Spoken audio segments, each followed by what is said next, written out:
जान मोरा जियरा के जरी रहा हो। भोजपुरी सिंगर नीलकमल सिंह और शिल्पी राज का एक गाना रिलीज हुआ है, जिस गाने का टाइटल है जियरा के जरी रहो। कि एक प्रेमी प्रेमिका की बात होती है, जब जिसको सबसे ज़्यादा चाहते हैं वो आप अपनी ज़िंदगी में चाहते हैं कि आपके पास रहे, दूर कभी ना हो। इसी पे एक प्यार झलकता हुआ ये गाना जो है बहुत ही ज़बरदस्त।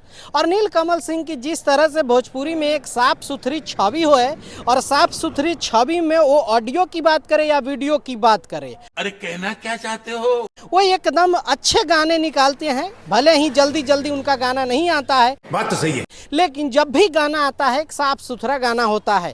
ऑडियो की अगर लिरिक्स की बात करें वो भी साफ सुथरा, और वीडियो में आप लोग भोजपुरी में जानते ही हैं कि ऑडियो अगर हटा दिया जाए तो उसमें वीडियो में XXX का वीडियो लगता है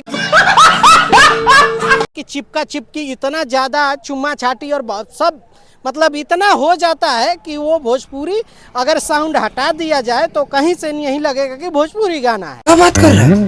और इसी वजह से भोजपुरी की जो समाज है, भोजपुरी अश्लीलता जो है वो झलकता है। लेकिन इनके गाने में एक अच्छा खासा साफ सुथरा गाना मिलता है, जिसमें परिवार के साथ सुन सकते हैं। ये बड़ी अच्छी बात कही आप। ये गाना जो है आशुतोष तिवारी ने लिखा है और इसका म्यूजिक जो है विकास यादव ने दिया है। नीलकमल सिंह जो ऑफिशियल चैनल है उसी से ये गाना रिलीज हुआ है।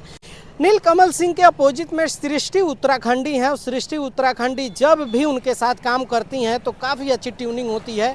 दोनों का ट्यूनिंग जो है गजब, जो ऑडियंस है उनको अच्छा लगता है और दिल को मोह लेता है। अब इनके बारे में, नीलकमल सिंह के बारे में आप क्या सोचते हैं?